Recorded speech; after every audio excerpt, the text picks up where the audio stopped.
Let's call this budget meeting to order. It is 6:35 for the budget committee. Yeah. It's 5:35, but it's not time to start the meeting. 5:35. It starts at 6 o'clock. No, it's 5:30. Oh, I'm sorry. Can you say your name? Hold it, like you get me. Remember, he was running, who was at our meeting the other day at CDBG? He was trying to run CDBG. What did you do? Uh-huh. I'm gonna get you back. So we're here today to vote through the mayor's proposed budget. We want to set some ground rules. You all can ask whatever questions you want pertaining to dollars. I'm not gonna let you talk about sidewalks getting done, paving in the district. We're here to look at these numbers and increases that the departments are asking for. And that's exactly it.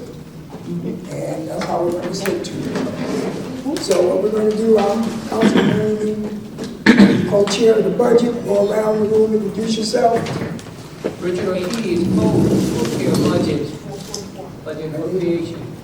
I'm sorry, Anita Martinez, 139, non-committee member. Jeanette Herring, Council President. Councilmembers go first. Frederick Castillo, 136, budget. Maria Vaughn, 137. Maria Fair, 138, nominee. Leslie Corrat, 135th member. George Cruz, 131st District, no committee member. Okay, Constance Vickers, Deputy CAO. Tom Audette, CA. Anthony Pepper, project manager. Nika Olafson, project manager. Ken Plato, Finance Director, and Acting Lieutenant. Everybody knows people in the back does. Ashley, introduce yourself, please. Ashley Aguilera, Legislative Director. All right, today we're going to listen to our CAO's department. Please open your book so you'll know what they're talking about. You can ask questions. What we'll do is let them give their presentation first, and then we'll open it up for questions if anybody has questions. So maybe what I'll do is let Ken go first. I was gonna say, I think we should probably talk about this before, but Ken has a handout that kind of has like a general budget overview. So what we figured is he can give some like highlights of the budget generally, and then I can take over and sort of talk about some big city initiatives and things going on, and then see where you want to take it from there. If that's all right. The floor is yours, Ken. Thank you, Mr. Chair. So, as you all know, this is the fiscal year 2027 city operating budget and general fund budget for the city. This has been presented as proposed by the mayor and the administration to the city council. There are three handouts I'm passing out, which I know you're going to have to exhibit. But as they're being passed out, I'll just briefly. One handout is kind of traditional when we, as OPM Finance, go through to give you the large changes in the budget, all the variances and changes line by line. So that you can talk about it, let's exhibit them one at a time, and then I'll let you explain what's in them, okay? So the first one is called Fiscal 27 Budget Summary, Large Variances. No, it's the long one. This one, Yes. It's on legal paper. Yeah, hold on a second.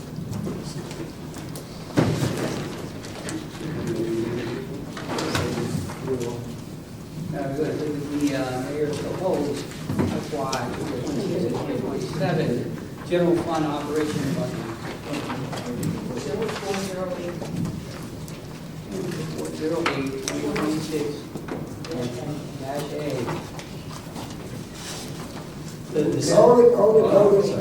Hold it. He just exhibited. Can I get a second? second. It's been moved to properly second. All those in favor? Aye. Any opposed? Ayes have it. All right, let's do the next one. Okay, the second? Oh, I was just going to mention committee members, that's why. Sorry, the second exhibit is a brief one-pager, 5-pager that's entitled Bridgeport 2025 Reevaluation Tax Summary. Okay. This one will be 0408 2026-B. That's the FY. It's been moved and properly second. All in favor? Aye. Ayes have it. Any opposed? All right, the last one. And the third one is just a brief summary of state aid for large cities. That I made copies of that for committee members, didn't make as many because it was just a reference document. It wasn't so much about the city level. So state aid, large cities. All right, we got state aid funding, that'd be 0408 2026-C. Second. It's been moved and properly second. All those in favor? Aye. Any opposed? Ayes have it. Okay, now you can take off, sir. Okay, so I'm going to just give you a little budget overview and talk about the big picture, and then turn it over to Tom in regard to the CAO perspective and the CAO's budget. And then if it's okay, after that, I can walk you through the line by line and, go through all the big lines. I don't want to have you spend a lot of time on small ones, so I really tried to make this a little more compact for you and a little easier to present. So in the big picture, the city budget for this coming fiscal year is a pretty difficult budget for a few reasons. One, the city has some large cost drivers that are uncontrollable. So as you know, probably reading in the papers and nationally, health insurance costs in particular for this coming year nationally will increase across the board, private employers, public employers, and the Connecticut Partnership Plan and the city's retiree plans are no different. So we face a 12 to 14% increase in our health costs across the city and the Board of Ed, which is unfortunately driving millions of dollars to both city and Board of Ed budget costs for next year. We also have the usual normal things such as cost of living increases, for our staffs and our employees, inflationary aspects relating to non-personnel costs. Some of you read about electric prices, and the utilities asking for more higher rates, unfortunately. So all of that feeds into the budget. So on our expense side budget, we had a fairly hefty increase in the range of, just for uncontrollables, in the range of $10 to $15 million. On top of that, we have the big one-time situation where, as you know from last year, our federal funds from the American Rescue Act and the old stimulus money 3 or 4 years ago is phasing out.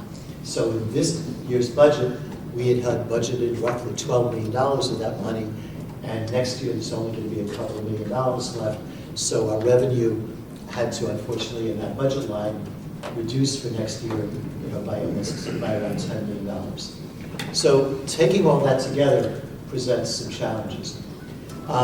We've done 3 or 4 things which are reasonable to do and significant to do to try to offset those changes, to try to ensure that the budget overall doesn't have a large increase and isn't going to affect taxpayers in any significant way. So one of the ways that I've structured the budget, and with the administration, and talking with our bond counsel and with our underwriters and our financial advisors that deal with the bond issues that you all review each year. As you know, I've come to you in the past, and we've done some refinancings. We have an opportunity to do another refinancing, and this one would be a little more significant than the last couple, because what I'll be doing is doing a partial refinancing, but also a bit of a restructuring, where some of the debt that's coming due in the next 2 to 4 years, we would say we want to have that restructured so that it gets paid off in 6 to 8 years. And the rationale behind that, as you know from hearing this a few years ago, is our pension bonds finish in 6 years. So our debt service and our debt costs drop a lot in 6 years, but they don't drop short term. So short term, we have debt service, it's very high, But in 6 years, it goes down a lot. Even with the new projects, new schools, our debt service drops in 6 years, 5 to 6 years. So part of it is a refinancing, and part of it is a refunding, but in big picture, my projection is that's going to save roughly $10 million a year in the next few budgets. And obviously, I have to go to you with the bond resolution to do that in the spring, but that's been built into this budget. One of the other large things that I did was I took a little more of a, I don't want to call it aggressive, a little more of a fast-track approach on how we're recognizing some of our expenses that in the past, some of you used to say to me, oh, Ken, there's money you're setting aside, you can have a big surplus. And it is true that in some of our budget lines, we sometimes did have money set aside or left over that ended up going into surplus. And in the last few years, as you know, the surpluses were fairly high. Some years they were 4 or 5 million, some years they were 7 or 8 million, even more. And we were able to set aside some of that money in our reserves. So this coming year, what I've done is I've kind of reduced that, what I would call extra, that some of my predecessors used to have and build in the budget. So we part of that we call attrition. You know, we had an attrition factor for vacancies. Well, I made that attrition factor larger because I know in reality we have more vacancies per year than we budget. So that would save the budget a few $1 million. And then the other small thing I did was some of the money that we sometimes set aside for retro raises, I didn't need to do that this coming year, even though we do have some contracts finishing.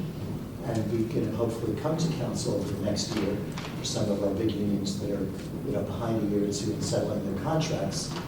But because we stored that money away the last few years and have that retro reserve, we can use a little of that money to pay those retros and not have to kind of budget it in this budget to pay that retro. So that saved a few $1 million. The only other thing that I would say is kind of a big picture significant to talk about is the revaluation. So you all know the city, because of state law, had to do a revaluation of all our taxpayers' properties, the values of their properties, and that revaluation finished a few months ago in October. The assessor signed the grand list in January reflecting all these new values. The assessor will be here in a few weeks at the finance meeting to go into more detail. But in rough terms, what that revaluation did was it reflected the fact that everybody's real estate values went up over the last 5 years. You know, for a lot of reasons that I won't go into, but you all know property values have gone up, the economy did well, we had a recession 10 years ago, so there was a big bounce back and a big increase in real estate values. And because those values went up, the administration was able to propose to you a significantly lower tax rate, mill rate, because the budget and the taxes in the budget are a combination of what the values of real estate are and what the mill rate is. So if the real estate value goes up, the mill rate can go down. If the real estate values didn't do well, then the mill rate potentially would have gone up, which is what happened 10 years ago. This is the opposite. We're in a situation where we're happy to, you know, report, as you know from the mayor, that the mill rate proposed is significantly lower than last year's mill rate. In reality, the overall taxes in the budget is not that different because of all the revaluation work. So the tax levy is up a little bit. Part of it is grand list growth, and part of it is just the machinations of what the collection rate is, how many pilots we have, what the senior tax relief is, all those kind of things filter into that tax budget.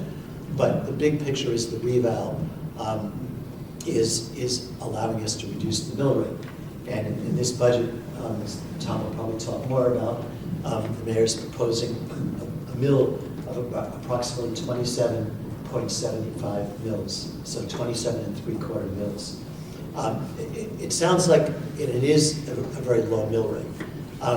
But when you look at the fact that property values went up across the board, 60+%, it makes sense for the mill rate to go down, commensurately.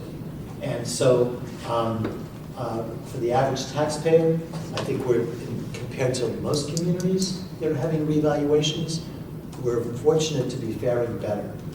partly because in a lot of other communities, they had very large shifts that unfortunately are hurting residents in other communities because part of the tax base didn't go up a lot. You know, office buildings, things like that.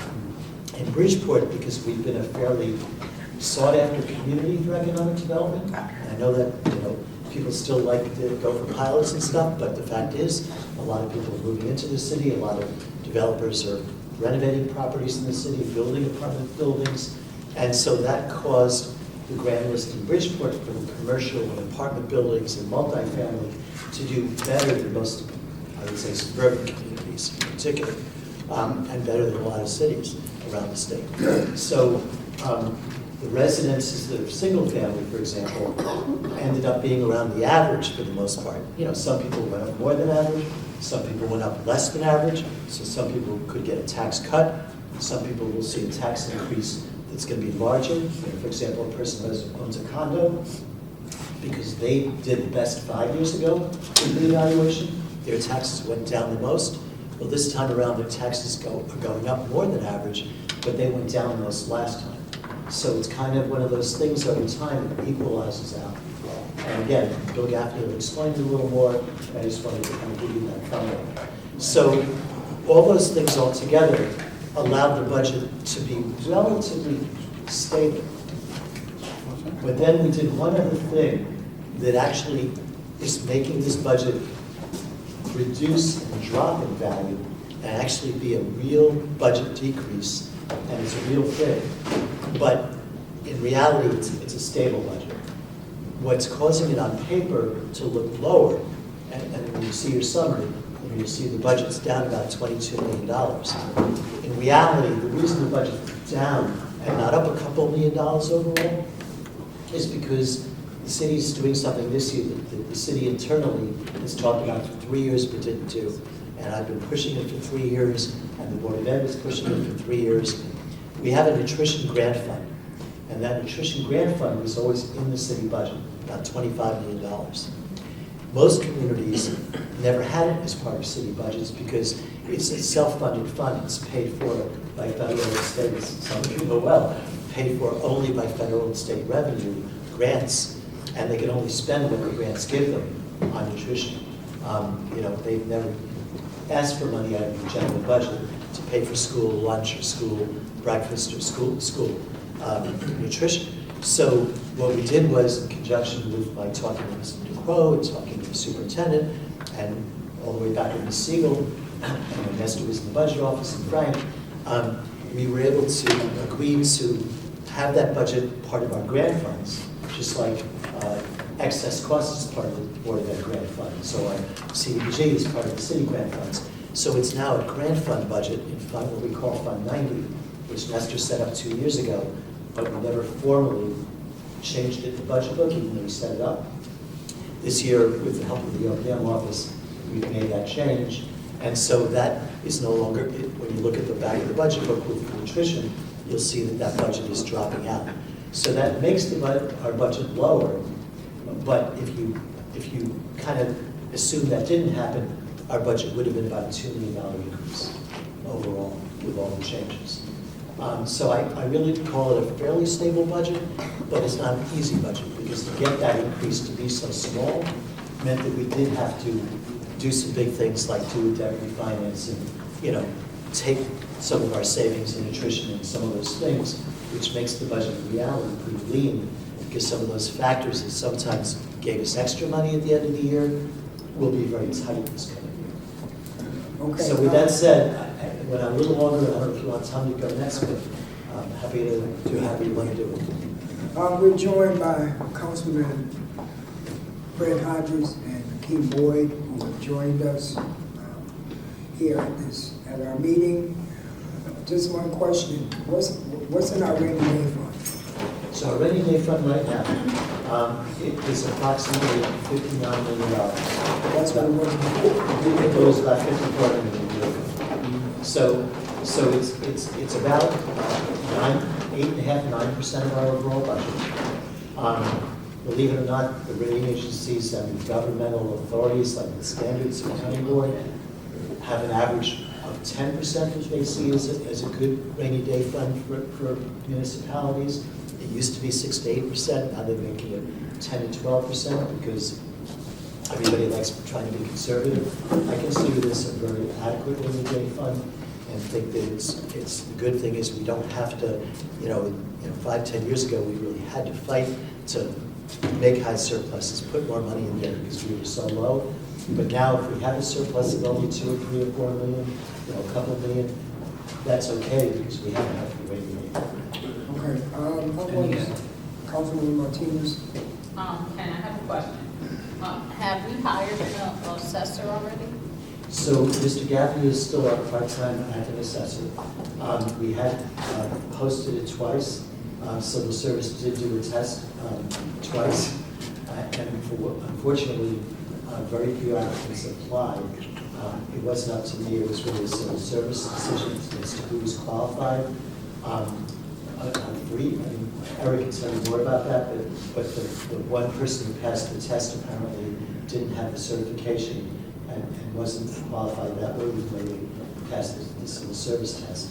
So Bill is still active, but I will tell you on the good side of that, Councilmember Martinez, is our Assistant Deputy Assessor, Julie Miller. Sorry, I should mention names. Sorry about that. Our Assistant and Deputy Assessor is doing a wonderful, is really helping to make sure that office is working smoothly because our assessor's not here full-time. But my hope is that we will redo this test, and I know they've had a lot of other tests, and that probably paid off, but I have been pestering a little bit about redoing the test. If I may, just on that, because it's relevant to that point, this is because the standards are so high for this position, this is governed by state statute. The chair. You're the chair. Didn't I say the chair? No. I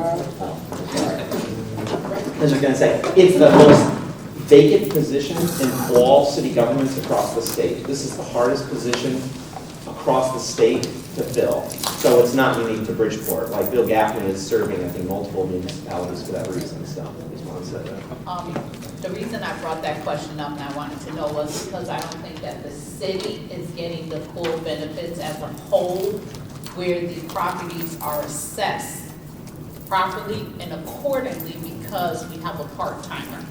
So I think that we're kind of in a hole, not a big hole, but in a hole where we can get more for the buck if we had a full-time assessor that can truly go out and assess accordingly.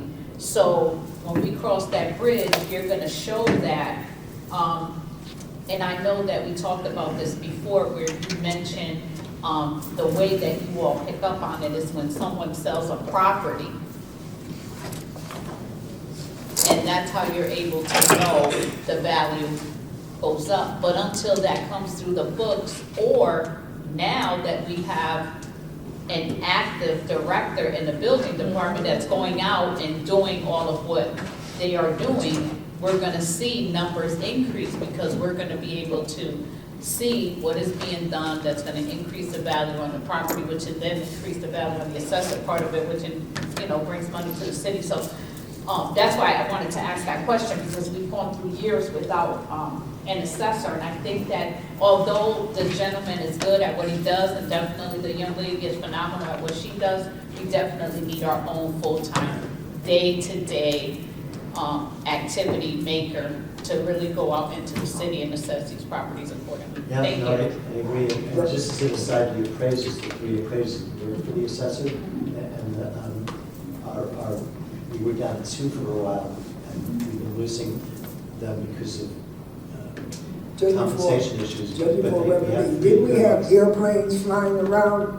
Remember, we were supposed to be having some We did, people to, I don't know if they were flying, so there was a, but they were supposed to be able to take pictures of people's property to see if they had extensions or anything, whatever happened to so them. MetroCog did hire the firm that did that, and they do have that, it's called Eagle View, that software that does have those pictures. So they did do a flyover, an update a year ago. But that software, obviously, has been utilized, and we actually shared it with the building group.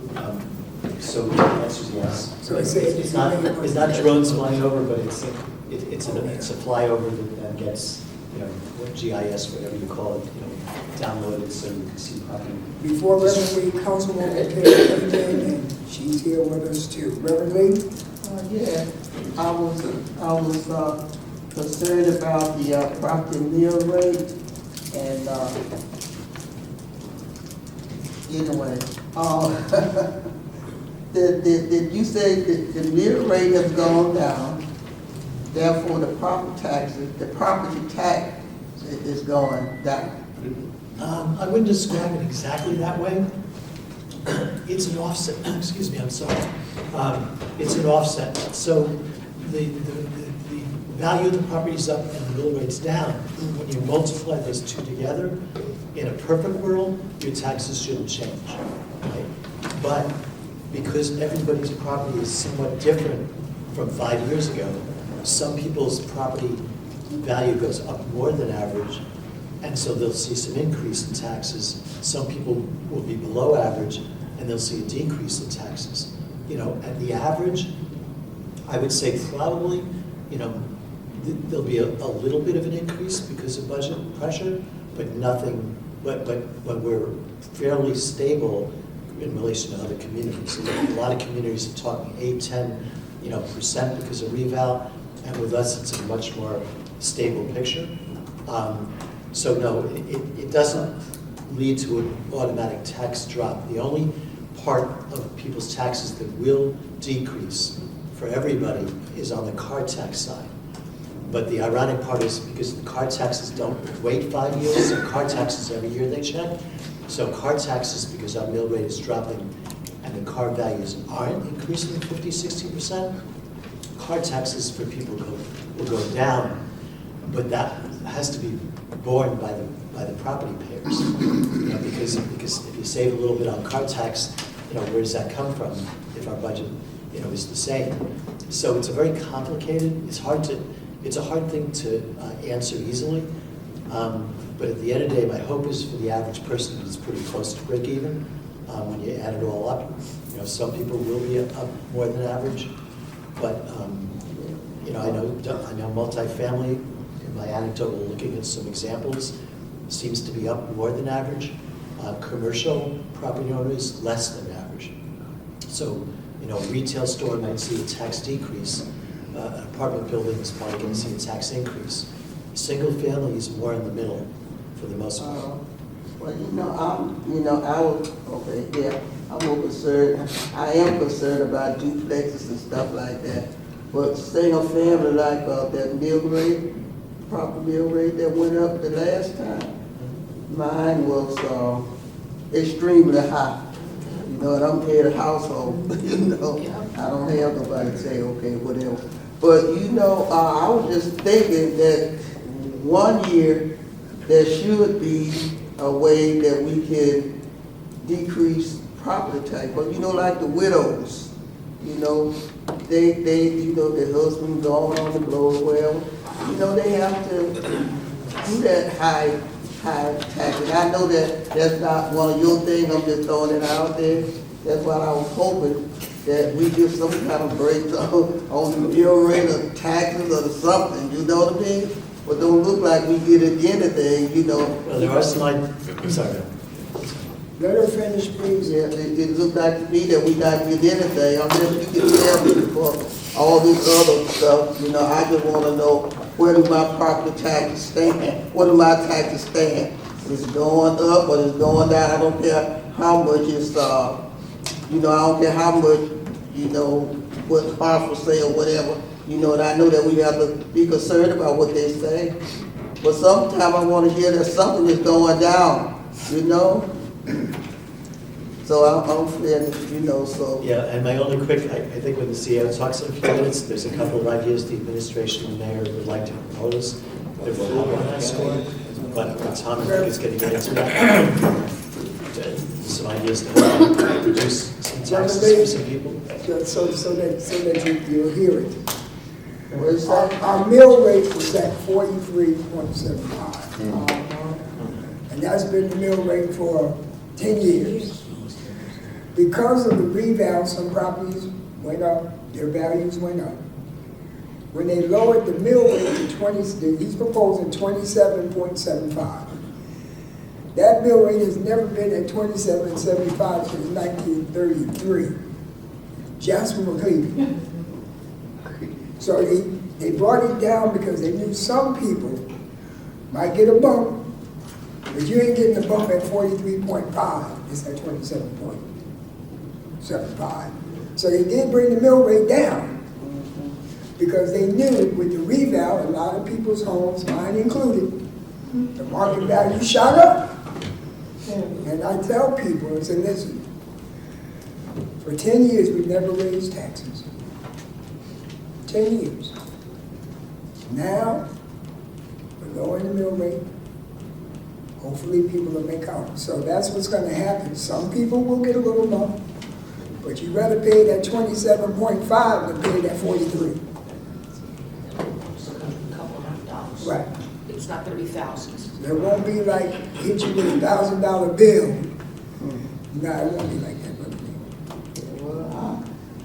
I think he's explaining that to me, and I'll say it once and I'll say it again. We are penalized for working in Bridgeport and helps anything in Bridgeport. It's best for you to be on welfare and whatever else that you're on. You know, that's the way I look at it now, because I own a home and I own my car and I'm head of household. So, you know, I'm affected by it. But thank you for sharing that with me. I appreciate it. Tom Burdette, you're on. Thank you, Mr. Co-Chair. I just want to start by saying a couple thank yous. First of all, you know you can probably appreciate how much work it is to put this budget together. It's not easy working with all these departments, especially in a year where there's a reval. And I have to say, Ken has done an amazing job putting this together, having 1,000 meetings with all these departments while trying to do his other job as well. So I want to pay high compliments to him. Helps to have good OPM staff. Yes, and the OPM staff who have just been amazing, and also thanks to the city council support, implemented a new budget software, which they thank you very much for. They had to work out a lot of kinks this first year, but they find it to be a much better process, and that was with your help and support, so they're very grateful. I want to say also thank you to the council president and budget co-chairs, because it's been a very smooth process to work with you so far and put together the budget schedule for this year. We had 1,000 scheduling conflicts we were trying to work around. We're still trying to work through a few, but it's been very smooth, and they're, been very easy to work with, so I appreciate that. So I want to say thanks. Just on like the bigger picture stuff and sort of jumping off of what Ken said, I feel really good about the budget. It was kind of, like Ken is right. Like every budget in Bridgeport is difficult, just like in all the major cities. It's never easy. But quite frankly, when we were looking at the results of the reval and putting together this budget, and then we calculated what the mill rate would be based on our budget, we were shocked that we could even get that low. And thankfully, we did not have some of the same issues that other towns had with a huge imbalance between residential and commercial, right? I mean, in Shelton, even our neighbor in Stratford, they had much bigger problems than we did. I think our mill rate's actually going to be lower than Stratford's. Am I right? It is. I mean, that's wild. I mean, that's just wild. So that's a good thing. I think broader picture, it shows that property values in Bridgeport are strong, which are good for homeowners, good for property owners. It's good for development because the amount of taxes they'll pay relative to their investment in Bridgeport, and these are, we're talking in the millions of dollars, is better, right, when the mill rate goes down. So they're really good stuff. What it also means is that all of the residents, including non-property tax owners, people that own cars, are going to see a cut in the car tax, right? So when you vote on the mill rate in a couple weeks, you're going to give everybody a break, which is awesome. So, very positive things. At the same time, putting the most money ever to schools, hopefully you will support that, because that's really important, and we need to do as much as we can for them. The best working relationship with the school, with the Bridgeport Public Schools, especially Dr. Avery, ever. I mean, I've been here over 10 years. It's never been this good. And you're giving over $2 million more to the library system. And we're proposing, and we just got a vote of the Parks Commission last week to give Bridgeport residents park stickers, which this council has been talking about for years. That's like a dream, hopefully one day we can get there. It's just a nice token for people that are paying taxes in Bridgeport to get something that belongs to them in the Park City, right? And we're proposing, and we'll have hopefully on the next council agenda, an amendment to the senior and veteran tax relief to make sure, to Reverend Lee's point about the fact that while the mill rate is great, we're doing all these great things, we need to protect people that are on fixed incomes. We have a proposal to increase at all of the brackets that are currently eligible, $250 more in addition to what they already get as a rebate for their property taxes for people that qualify. All really good stuff. And, everyone I've talked to, at least that I was part of the budget co-chairs, I know I've talked to all of you, support all of these things, and we're doing it together, which is really awesome. So I feel really good about this. So that's sort of bigger picture stuff. What I wanted to do maybe is, I worked with the team to amend the budget goals that I put in the book, because this was a couple months ago when we sort of put this together. So I was wondering if you can exhibit this in motion, that we sort of swap this new document I gave out tonight for what's in the book.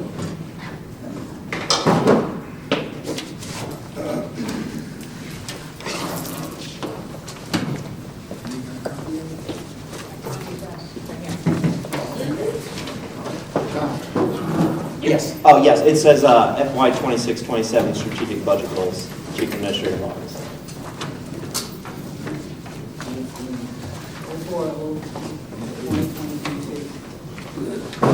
Yes, indeed. This is the FY 2026-2027 straight budget for the Chief Administrative CEO's office. That would be me. It's been moved, is there a second? Second. All those in favor? Uh, Any opposed? Ayes have it. Okay, you can talk about it. Okay, and I don't want to read every line to you. You can read it, but I do want to kind of go through this.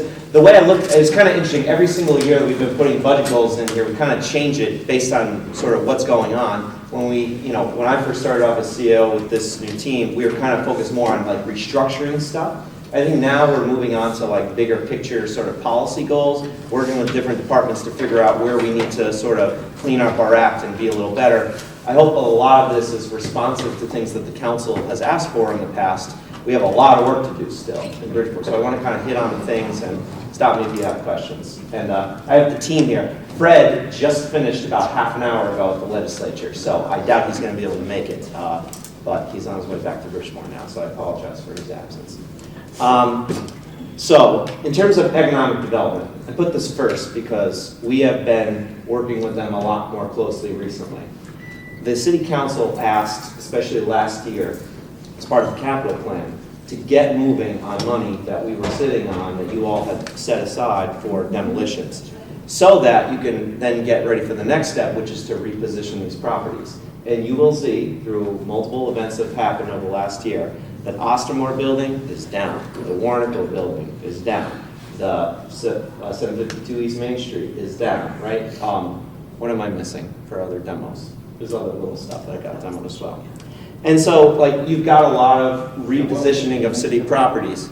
Yeah, that's a 752, yeah. And so, that in addition to the fact that we're seeing major movement on parcels across the city. Obviously, if you go to Steel Point, you will see that those apartments are moving along. They will have residents in them as soon as June, which is crazy to think that people are going to be living there, walking around as soon, potentially this summer.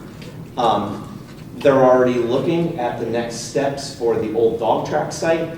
That's being done with brownfield grants from the state, but they're looking to knock that building down. Talking to Bobby Christoph, they've got plans to do that, and they've got some prospective things that they're working on for the state to bring to that site, which could include new housing, hotel development. We have yet to see the final plans for that, but they're moving. That's amazing. The PSCG site, the first part of demolition has started. This council blessed an application that the city put in for $22.5 million of state money. The first part of demolition is done. They're working on the second part, but they're ahead of schedule. And one day, that's a massive 33-acre site that will be ready for development. And we're working through the major realignment of the wall, trying to work with Congressman Hines's office and DEEP and State DECD to try to save the wall, the Resilient Bridgeport project in the south end, so that we can both protect the PSEG site and the south end from the flooding issues that have plagued us for a long time. And so there's just a lot, and we're working on RFPs now, like mad. We RFP'd the site downtown over at the Davidson's building, for example. We've issued an RFP and are considering proposals that have already come back on the Remington site, now that all of those buildings are down. That demo just happened in the last year, thanks to Chris Rosario and our East Side folks that advocated for that. So I say this to say there's still a hell of a lot more work that needs to be done, but I feel a lot better about it today. You know what I mean? When we were here a year or two ago, it was kind of like, man, we got to get moving on this stuff. So we have a lot in the hopper, which is really great. And since it's a notable thing in downtown, the arena obviously is a major source of consternation for me, because I want to make sure it's a viable venue. Obviously, it's had its difficulties over the last few years, attracting fans, getting concert goers. They struggled to even, they were canceling events like Kevin Hart, who sold out at the amphitheater, but somehow couldn't sell any tickets at the arena. So now that the Islanders have left, we're working now with the ECD. We've talked to the governor directly, our whole delegation last week in the governor's office, saying this is a priority. So we're working with them on an RFI, which I expect will go out on Monday, because we're moving quickly, to see who's interested in taking next steps at the arena. So that is a viable place. But in the meantime, have made sure that the lights are on, that the rent is being paid, and we were actually able to secure almost $500,000 of unexpected revenues this year from the Islanders as a result of their exit. So in terms of budget, no impact, actually positive impact, but we need to make sure that that major city asset is moving and is working and is helping the downtown businesses and restaurants. So we're on top of that, and we're moving that quickly. We're not messing around with that, so I just want you to know. So that's on economic development. I'm gonna keep going unless y'all want me to stop. Okay. Public facilities, I'll just mention a couple things. Obviously, they've got a lot going on in terms of big capital projects. Michelle Otero is working on all these schools. We have Winthrop that is moving ahead, the Winthrop Skane Elementary, I should say. And also, now we have a new approved special ed building, which the city council supported in an effort with the Board of Ed to, over the long term, try to deal with special education in Bridgeport. Try to take a lot of students that are being sent out of district at a huge cost to the district back in at a cheaper cost. So you all supported that. We're working on that. And our hope is this year, we're working with the legislature, and we're in the speaker's office last week, trying to get the East End School, which the City Council and the Board of Ed have voted for, to get that funded in this year, which, the legislative session is almost done in a couple weeks. We expect that that's a go. And then we've got higher hopes to address other issues like the school in the 135th district that needs to be addressed, among many others. So our goal is this city council and previous city councils, the one thing you've done really well is school after school after school, one after another, whether it's all the high schools and the elementary schools, continuing to put city capital behind reinvesting in these places so our kids have a good place to go. And you're doing a great job. And our legislative delegation has been awesome. Every time we ask for their support, they go in there and they get all the support we need. Not only to authorize the project at the normal funding rate, they actually get legislation that gives us more than what we're typically eligible as reimbursement rates. So everyone's working really nicely to get that done. And then obviously we've got some other stuff they're working on, like We've been joined by Councilwoman Dasha Spell. I just noticed her sitting in the room incognito. my councilman. And then, other little improvements that we're working on, again, things that were supported by the city council. You can see in this room, this is the best this room has looked in probably a couple decades, with just some paint and some minor floor renovations, low expense. We've made this event space and meeting space a lot better. There's still improvements to come. ITS is going to be working in the next month or so to put TVs and sound equipment in here to have virtual meetings and to sort of upgrade the space to sort of modern 21st century. So we'll have more capabilities in these spaces here, which, the nonprofit community uses and city government uses. So we want to make it a little bit better space. And again, we've done this on a pretty low budget to get that going. And then just do some other basic stuff like that's falling apart. The ramp on this building is a project that's currently underway. For those that don't drive on it, you don't know that it's at end of life, and so we're working on that restructuring. And the bathrooms at 45 Line Terrace. So things that have been incorporated over the capital budget over time you supported that we're working on, and the demolition of the Producto building over in the east side / Hollow area, so whatever you want to call that. She said what? The Producto building. Oh. It's over like off of Housatonic Gap area. So you mentioned that. Public safety. Public safety, our big, I mean, there's 1,000 things always going on with public safety, but our big thing is just trying to modernize.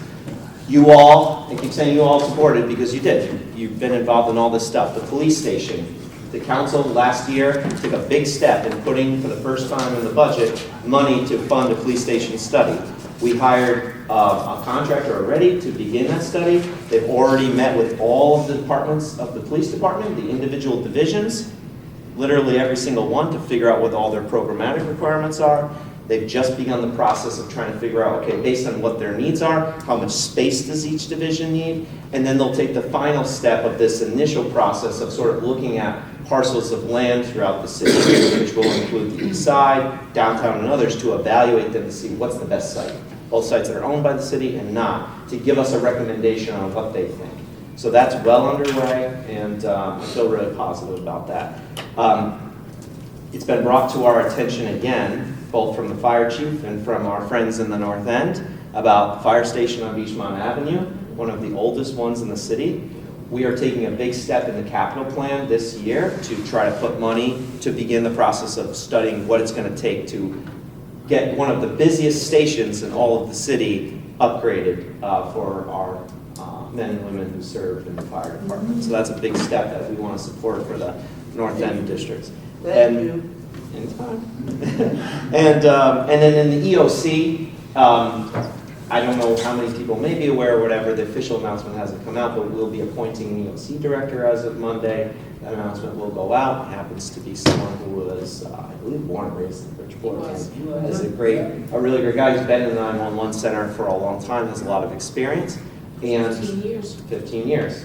And so we're excited to do that. And as we do that, we just hired someone within recent months that also did, that would be at the director level. The deputy director that oversees the 911 center is also fairly new, super experienced. So we have a new team over there. And we are looking to sort of reevaluate. We have a meeting on the books for next week to start to talk about how to incorporate AI into what we do over there to help with non-emergency calls, to speed up service times, to give better service, to do translation for people so they're not waiting on the phone, waiting for the translator to get on the line with them. So trying to make the operations over at the EOC even better than they have been. So that's public safety. In terms of blight, and litter, and dumping, I know that has been a major concern with the city council, and we got to step up big time. So there's a lot happening right now that's sort of in the works. And I'm looking to my left and my right because the people around me have really been more involved in this than I have. But we've got sort of a multi-part effort. So our office worked with help and the city council members on an ordinance to rewrite the blight ordinance, which you all voted for. Thank you very much. Steps up enforcement, steps up fines, makes it quicker, the total process quicker to address a private blighted property. So that's good. And that was all enabled by state statute when we finally did it. So that's good. But we got to do more with that. We have a meeting on the books next week to address that issue with the health department and how we could be stepping up blight enforcement there.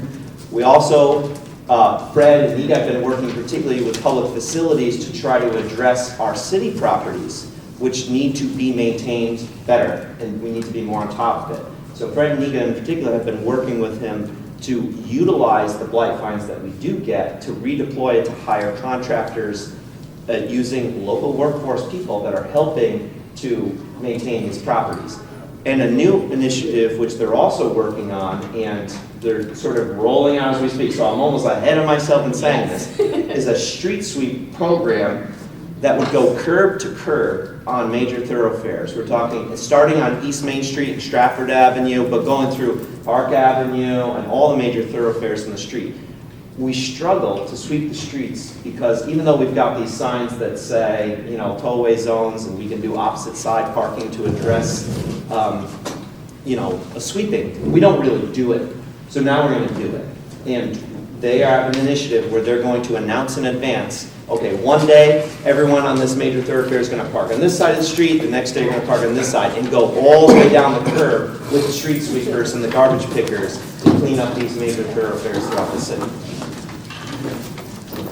Did I miss anything? Okay. Do you want me to stop? Did you have questions? Go. Recognize Councilman Diaz and Alonso, somewhere, get them back. All right, Councilman Ortiz and then Councilman Martinez. Here, a question on the motion, because the rules of life, we do quite a bit. The response is still not that great.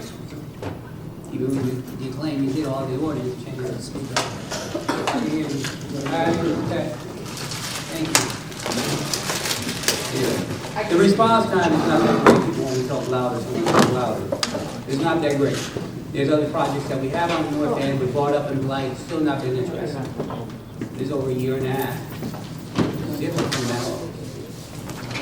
So you're telling me a lot of good things, I'm not getting it. And these are some people that call me and give me emails about what's going on. I go there and I take pictures and I send them. Email. So that's my little break to it. I would love to see, give me copies of the email before our meeting next week. Sure. Yeah, I'm all set. Thanks, Dr. Chair. Councilwoman Martinez, followed by Councilwoman, Thank you, Co-Chair. A shout out to Nika, Constance, and everyone else that worked on the changes to this blight. But I do want to add, and I want to echo my council colleague, when we file submit these email complaints, it almost takes 24 hours to get a response back that the ticket has been put into the system. Then they have to assign an inspector. Then they have to wait for the inspector to come back with the report. Then they send public facilities out. By the time all that is done, I've already bypassed all that and I've gone to public facilities, maintenance person who will go to that location and clean up the blight. That's concerning because why do we have these people that are supposed to be doing this blight stuff and it's not being done instantly? That's one question, but my next question, I mean, that's not even a question, it's a statement. Here's my other issue. My other issue is that we submit these blights, and I'm gonna echo this information. I wanna know the turnaround of the revenue that is coming in from these blighted properties. Are these landlords truly being penalized for the garbage that public facilities is picking up? I don't think that's happening because the correspondence to, and I'll forward these emails to you, Tommy, is I couldn't get a hold of the landlord. We don't know who the landlord is. No one's returning our phone call. We went to the house, no one's answering. We don't want to hear that stuff. We truly don't, because public facility is being redirected from where their day-to-day operation is to go pick up bulk garbage, right? The city is paying for this garbage to be dumped, right? Whether it's being dumped on asylum or not, you still have to pay to get it hauled away. So we have a lot of slumlord landlords that are getting away with not paying fines for blight for whatever, and I'm not gonna say political connections because I don't know, but for whatever reason, whomever is assigned to that due diligence is not doing it. And I rest my case. Thank you. Thank you. It sounds so interesting, right? Light fines and that you guys are going to do this project in the street. I hope that really has happened because right now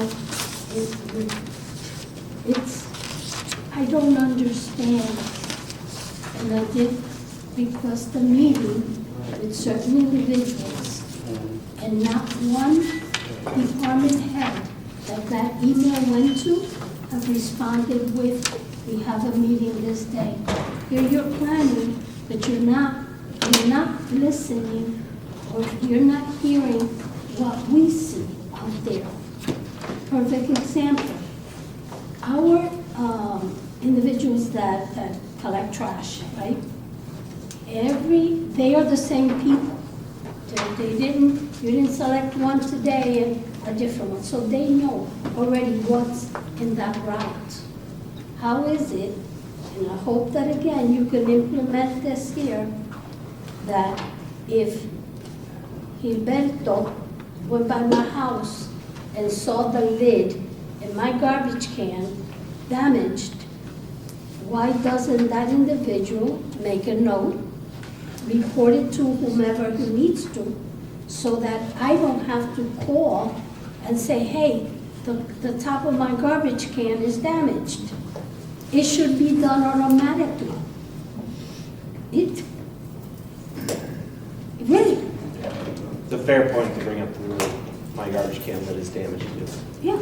Well, you know who they call? They call me Yeah. and say, hey, Maria, the cover of my garbage can is. So then I gotta make a phone call and do whatever. But I really, really want to hear from your department, whoever you are, wherever you fall. You know you got the email, because I think I even sent it to the Pope, about that email, and respond, so that I can share with you what the concerns are, and if you can help. Okay? Thank you. Okay. Mayor Lee, Jeanette, and then, May I just ask a clarifying question? You were just talking, is that including zoning blight, like what they're doing, or strictly no? That's not the conversation? no. Okay, thank you. Mayor Lee? Zoning enforcement, I'm sorry, that's right. I'm not, let me see, when we got to public, I guess we were to public safety as well as blight. I'm thinking about, I had to take my car to the shop 2 times because of these big holes in the road.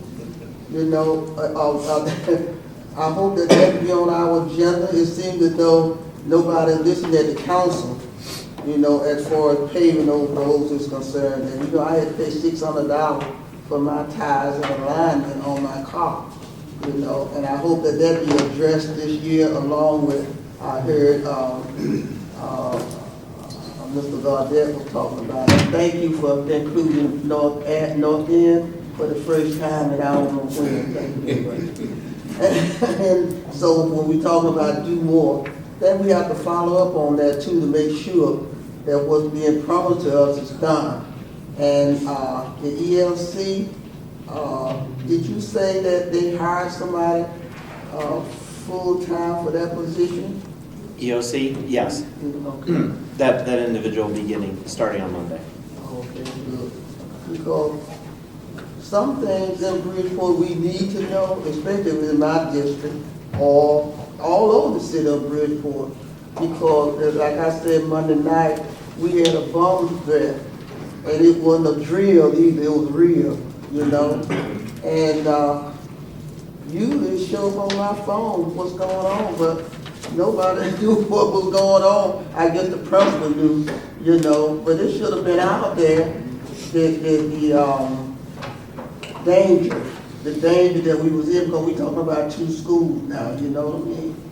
And the parents was upset, and Ms. Lee was upset. So, you know, I'm glad that we hired somebody in the problem, because you just come up there, you know? I'm glad that we hired somebody. Those are the things, that's the only thing that I had, and I guess that wasn't a question. The only question I had is, are the paving gonna be done, you know? Yeah, well, public facilities is towards the end of the calendar, but yes, and I just asked them today for an update on what's going on, and they're looking to start literally within the next couple of weeks, and they know about the complaints we've been getting, and it's bad. Listen, my ride to work is rough too, so I've been directing them here, there, and everywhere every time I get questions, and they're trying to do cold patch. I don't know if the plants are quite open yet, but street paving, including all of last year's list and this year's list, is starting in the spring. April 20th. April 20th. What? April 20th. April 20th. The is car first. company, so they can start doing the streets. And you see, and these are some of the things that the council people don't do. You know, not just a few people, because our folks coming up, they threaten not to vote for me again. Because the car getting tore up, you know, and I can understand, you know, for the, you know, so, you know, get that information out there so we can know what to tell our voters and this taxpayer, period. Even if they don't vote, the taxpayer, on what we're gonna do up here. The beauty of living in Bridgeport and running the city is that I see all the same problems. I cracked my rim on the pothole on Wood Avenue. You did? I Yeah. cuss it out every time I went by. Yeah, that's something to be done. Yes, but there's something to be done now. Your car got torn up. My trash lid was broken and da-da-da-da. Listen, this is just an FYI. Since you're talking about paving, the reason they didn't pave the streets, from my understanding, because some council people didn't do their work to see what streets they wanted. And listen to me. I told them, so everybody knows. People that turn in their list, you need to do their streets. People that don't turn in their list, when they turn them in, then you do their streets. And that's the excuse they use. Which was, I know BS. I know I've been in this game a long time. But I need y'all to, you know, you got streets, get them in, so we don't have to deal with that. Jeanette? We were talking about blight and accountability to the landlords. I had a blighted property. I didn't deal with zoning, I dealt with blight. They went out, they cleaned it up, and they leaned the house.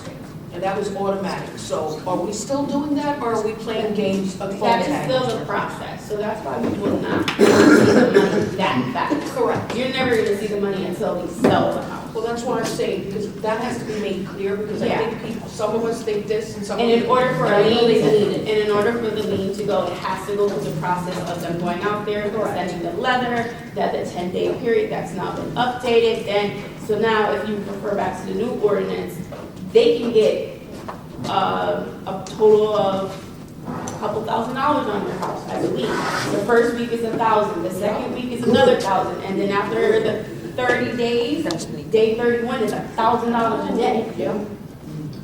Until they rectify it, and then that's a lien on their house. So we won't see that money until they sell it, but even if we do have public facilities go out and address it, we have to put in an emergency order. That's how we cover ourselves. So I want you to. yeah, so there's a process, and it does take some time, unfortunately, but it's all to make sure that, you know, the landlord doesn't come back and sue us.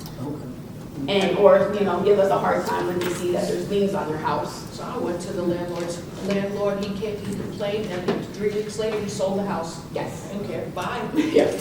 So, yes, that's just the process. The process is, we did shorten it. It was 15 days. It's now 10 days, and we increased the fees. So we should start seeing it. It's implemented as of this month. We won't start seeing the fee increase till next month because they have this month to rectify. Yep. George?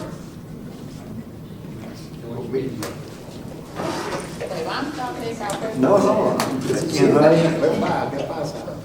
Thank you, Mr. Chair. No, my thing, in all fairness to public facilities and the blight, like I said, the blight is a very serious issue, ongoing problem. Very hard for them to keep up with, especially when they're doing simultaneously picking up garbage and all that, you know, unless they have a separate group. But my point is, they have been very responsive with me and Denise in my district, and when they can't pick it up at that time, they'll put it for the next day. And I go by the next day, around, depending the time, and they're going, you know, they're cleaned out. So I thank them for that. The thing I look at is that I'm very happy to see the Mavbacks, not the Mavback, the smaller sweepers that they got on Black Rock Avenue on Saturday mornings, or sometimes Sundays, I believe. But because there's so many cars parked, they can't do anything. You know, they just can't do it. I would like to see something much more coordinated, like I believe it was Tom that mentioned, Yes. that have a crew. You know, if you're gonna work on a weekend, if you really wanna clean the street, you have somebody, I'm talking from my own personal experience. Have somebody wear a rake in front of the sweeper. As you're going down, bring as much as you can from in between the cars, the sweeper come, pick it up, boom, boom, boom, and same thing on the other side. Because what's the use of having a sweeper just going down the street? They're doing the best they could. So I know it's on one particular spot where there's not a car, he or she, I don't know who it is, tried to get his bus, but could only go but so much to get back out without hitting the car. I think that's something that should be considered. And that, you know, I think that's the intent. I don't want to misspeak, but I think the So the intent is. intent is to do so, but in prior years, they did take that approach. They did have someone with the blower blowing the dirt. We started to get complaints in the Public Facilities Department that we were damaging people's cars, rocks were flying. Right. It's a bigger picture than just making it that But simple. that's why I'm saying Yeah. a rake, a metal rake, not no plastic rake. This is the sweeper. I'm coming down the street, way ahead of him, 4 or 5 cars ahead of him, bringing the car stuff out. You come and clean it up. Yep. Go back across the street, same procedure. But that, No blow. that would be easier if there was no cars. You got to think of it that way, because then you got someone reaching underneath the car to scrape. It's a No, lot not cleaner. underneath the car. It's much, this is, I'm sorry. Just enforce alternate street. I'm sorry. This is And 2 that's cars what our parked. This plan is 2 is. cars parked right here, right? This is the spot that's clear. You clean this up right here. You go over here, you clean this part between these cars, not underneath the car. Let the sweeper come and sweep it out. Well, anyway, George, I think the point is what they want to do starting on the major thoroughfares. And again, this is like actively being discussed to happen starting in April, is to actually enforce the Alternate side street Yeah. parking when we go curb to curb. So it won't be a matter of braking or whatever. It'll be a street sweeper that goes all the way down the. Not everybody gonna go out. Associated people that are on the sidewalks too doing their thing. So your suggestion? All right, let me bring it back in. If they get a ticket. Some of y'all were not here. Shit, we try to get you. Our goal is to look at numbers. We're supposed to look at this budget on what they're asking. I need to know from the young gentleman. I see every year your budget goes up to about 200,000. And the reason I'm bringing this up is because I would hope that this committee would put money in departments that generate revenue. That's where the money should really be focused on. Because the buildings department, they bring money in.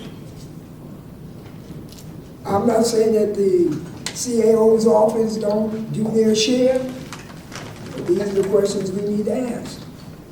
Because I'd rather spend $200,000 and hire 2 more building people to go out. I would hire 2 more weights and management, weights and whatever you call it, that go out and generate revenue. So that's my thought, but maybe you can explain, because I'm looking at the numbers. Yeah, our budget is very, there's no changes in our budget, but in terms of personnel, it's just the same as it was last year. Through the chair's reference, page 155, 154, it isn't pretty minimal. They only have about a 2%, about $20,000 budget. I think we had the biggest increase of anything was the change to the registration fees. Because I think we pay CCM and USC and that stuff out of our budget. NLC, that kind of stuff. I'm asking everybody. Yeah, no, fair. We need to be focusing on how do we generate more revenue for the city. And that's what I'm looking at. I just want to add I'm sorry, Fred. Go ahead, Anita, go ahead, go ahead, I will see. go to him, because he's a member. No, go ahead, Anita, go ahead, man, go ahead, go ahead. I just want to mention to my council colleague's point. It sounds easy to have a rake and rake from between the cars, but here's the problem we have. Where's the money? Public facilities has a problem with monies for seasonals. So we're limited with seasonal, so we barely have seasonals to maintain our parks, to maintain our sanitation and recycling, to maintain maintaining the city, period. And we're gonna add to, I mean, it sounds like a great idea, but we have a serious issue with seasonal dollars when it comes to applying seasonal dollars to public facilities. And the other issue is these guys are underpaid. They're still getting $16.96 until July, but then would they get $1? I think $5, $20 an hour, which ain't nothing. So, and you know, I say that to say that we are our own fault and our own issues because you get what you pay for. That's right. If I need a transmission, am I gonna go to Family Dollar to get it? Or am I gonna go to the AA transmission to get it? So, thank you. Fredo. I'm picking back on Ernie Newton and Anita, is that we bring this budget and our foot soldiers are not getting the ammunition to help us in our district to get things done. That's public facility. That's a real big problem, that we have money for everybody else, raises, we might get raises, but the ones that are really out there, the foot soldiers out there, are being paid minimum wage. We're hiring anybody that's gonna stick to the wall. We ain't hiring no young people. You know, we're hiring other people in there that are not qualified. They just need a job. But it's doing a disservice to the taxpayers. I don't wanna put butter on my toast, but that guy, Mask, I don't even wanna say, that guy in the public building department, that was me. I scoured him out. I said, hey man, this ain't working out for us. This is the department should be bringing money. But you know what happens to that department?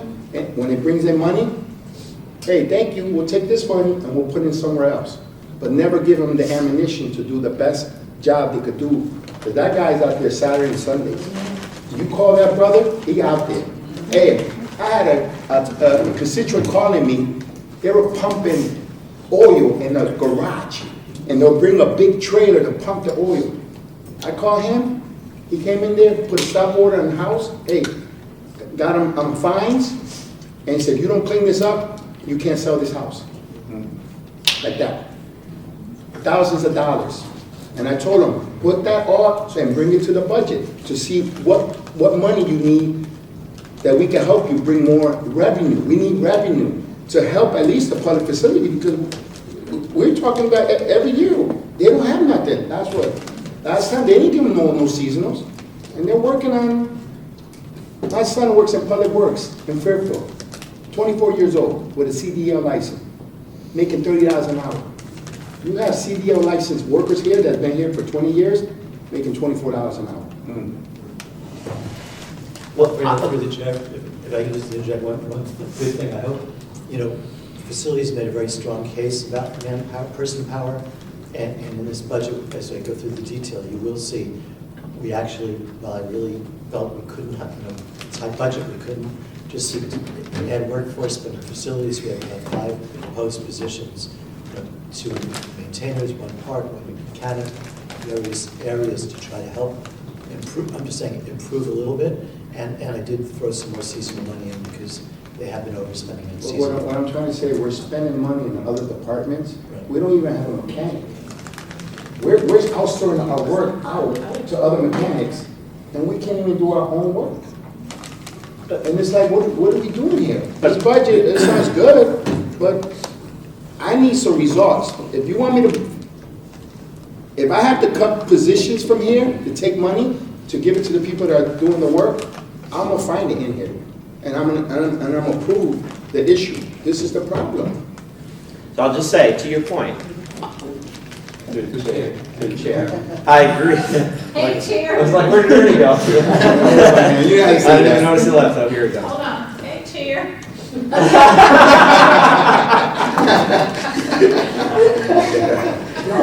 Did y'all keep her in check? Do the chair, they're coming at Anyway, I will say, Completely agreed. This is the most positions that public facilities has ever gotten as an increase in the proposed budget, probably ever. And in addition to that, whereas, look, I mean, every single year with union contracts, we try to come to a fair agreement. And for most contracts that recently, it's been about 3% on average, the COLAs that we agreed to because inflation's been very high.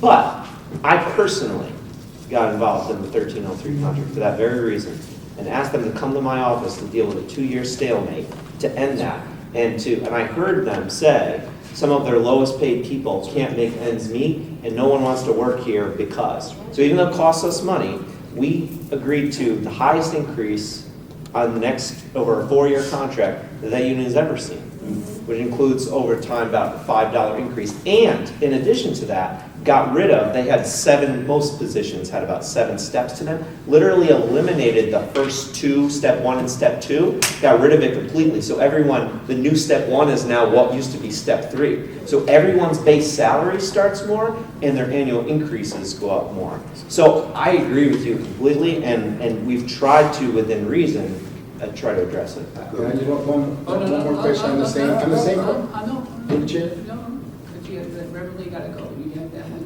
The Reverend Lee, Fred Hodges, and then come back to you, then Maria Pereira. Co-chair, if there's a way that we can, I'm just backing it up some, if there's a way that we can, those people that not turning in their report to public facility for those streets, not get paid, and go on with the one of us that turn our stuff in, because it seems, if that's the reason, it seems like, I'm not saying that it is and not. But if there's someone that's not doing what they're supposed to do as far as these streets are concerned, if there's a way to say to them, look, you don't turn your paperwork in, then your street don't get paid. Yeah. What we did do, Reverend Lee, we told public facilities, if a council person does not turn any streets in, they have the right to go out and see what streets haven't been done and get them paid. Because they need the streets paved. So we've asked them, whoever doesn't turn it in, you all, you know the list, you pick them. Because we're grown-ups and we should act accordingly. So that's what they're going to do. And the other thing is, as far as the people working in our community is concerned, whether it's public facility or CEO, whoever, I think that when my people call me and complain about something, I thank them up and down on the side of heaven because of the fact that it's impossible for me to know everything that's going on in that community. So when someone complains and tell me they have a pothole in their street, I'm glad because I probably will never see that pothole again. And we have to be nice to the people who return their call when they call and complain. Because those are the children, we will never get anything done in our community if we don't listen to what the people say that lives in there. So some of it is our fault that nothing is getting done in there. You know what I mean? Have a relationship with your voters. You're going to need them. You all say, Red? I'm fair. Thank you, sir. Hodges. Yeah, Tom, I just want you to reiterate on the alternate side parking that you talked about for the blight. And are they going to be getting fined if they're not? And do you have signs going to be going up? And are you going to warn the people in the city that this is going to start and when is it going to start? Yeah, I agree. This communication is key. I'm going to say a few things, and I'm going to look at Nika again. Because she's been working closely with Fred on this, but I think we're aiming for an April 20 start with full, put out press release, put out stuff on social media with a schedule of when this is going to happen in each side, and then hopefully we can work closely with each district in the areas where this is going to happen to get the word out. But yeah, I mean, you're getting towed if you're in the way because they've got to get this done. But we have to notify people. So we want to be aggressive, but we also need to be fair. And so communication is key. So anybody that has suggestions, I will personally take initiative with everyone to make sure we reach out to people in advance to get this done. I want to leave it to the So yes, I will be contacting whoever's district it is directly in partnership with the city council, whichever district they're in. to make sure that we make all residents aware of the actions that will be happening. We're gonna be posting it on social media, we're gonna have, the schedule. So, for example, we're not gonna shut down the entire East Main Street, like, for example, it's gonna be broken down into quarters. It's not gonna be the whole, section. It's gonna be, easily broken down. We don't want it to be overwhelming for residents because then it becomes a problem for us. And we don't want it to be a problem, we want it to be a resolution to an issue that's coming about. So is there a plan like, okay, in the east side, is it their day, alternate side parking? Yes, and this is how we're gonna roll this thing out. So they'll probably And what are we talking are the fines? What are the fines gonna be? The car would be towed, you would have to pay to have them towed, taken out of the impound. So, and then who gets that money? Is the That's state? not us, it would be the towing company. So how is that generating money for us? It's not supposed to generate. It's not meant to generate money. It's We're not not- supposed to generate, it's supposed to be It should though. If you park in New York, it generates money when you're off-side street parking. I don't know if you could issue a ticket in addition to towing the car. But we're not trying to make money off this, we're trying to clean the streets. But I'm just talking about, as far as we're talking about budget and money and taxes and school budgets, and we're trying to generate things to get money, I mean, that's one of the ways. Because I agree with Councilman Fredo about the public facilities, because that's one of the most important jobs in the city is keeping it clean, and we don't have enough workers, they're not getting paid right, as well as seasonal workers to help the workers do the work that they need to do in the city. Go ahead, Fredo? Yeah. Okay. Fredo? I just want, my last question was that even though they get a raise, that money, that raise that they get goes to the insurance. So it's like. I'm really glad you raised that too. It's just like, they can't win. I feel like I set you up to ask all kinds of questions because I have answers for this too. I heard that plea as well, especially in 1303. Union members were coming to us saying that the rate of the COLAs that we were giving were actually being outpaced by the increase in healthcare every year. Now, the increase in healthcare hurts both the employee and actually more the city because we actually pay the bulk of it. We pay on average about 70-75% depending on which union you're in. But that's unfair, right? Like no one should on July 1, you're supposed to get your COLA increase, see your paycheck drop. That's bananas. So I had in this big room all the union leadership for all the unions come in and say we were changing our policy. And instead of going up 1% PCS every year, that's the percent cost share that union employees pay, we would slow it by half to only 0.5% a year so that exact thing never happens. So listen, we have to be fair to these people that work for us, right? And we don't want to be we have to balance the city budget with our strategic goals of trying to make sure departments have people that want to work here and get the job done. So hear you 100%. And Sean is the man. The building department, I give more compliments about that department.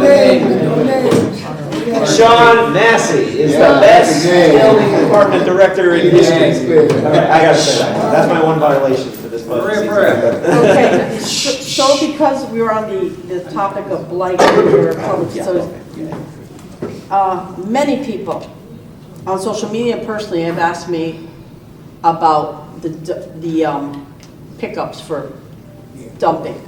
Bulk pickup? Yes. I know. And I love to watch social media. There's just some big pages out there, and people are really asking about it, and I think that's what contributes to so much illegal dumping. And I don't even know if this is a possibility. Maybe, and I only think you should do the appointment thing. What happened the last time, where you said put it on the streets, oh my God, there was stuff sitting out there for weeks. It looked terrible. I think when you do the appointment thing, and by the way, I generally feel that people pay taxes already. I've always been against the park stickers. I've always been, you don't charge people to pave their street or go to the school or go to the library, none of that. But for some reason we wanted to charge them to go into the parks that they already paid for. But I think maybe even for that, if you wanted to charge $25 for each bulk pickup, I think the vast majority of people would be like, thank you. Because if I have to go find somebody to do it, it would be so I think that that's a possibility. And I just want you to know a lot of people are asking for it. Yeah. And so, I hate this thing where we like do some things on every 4 years on election year, and then it kind of dissipates, okay? Number two is, I'd like to talk about the towing issue. It's against Connecticut state law, if you're the person who's calling the tower, whether you're a private entity, and you're doing a non-consensual tow, you cannot profit $1 from that tow.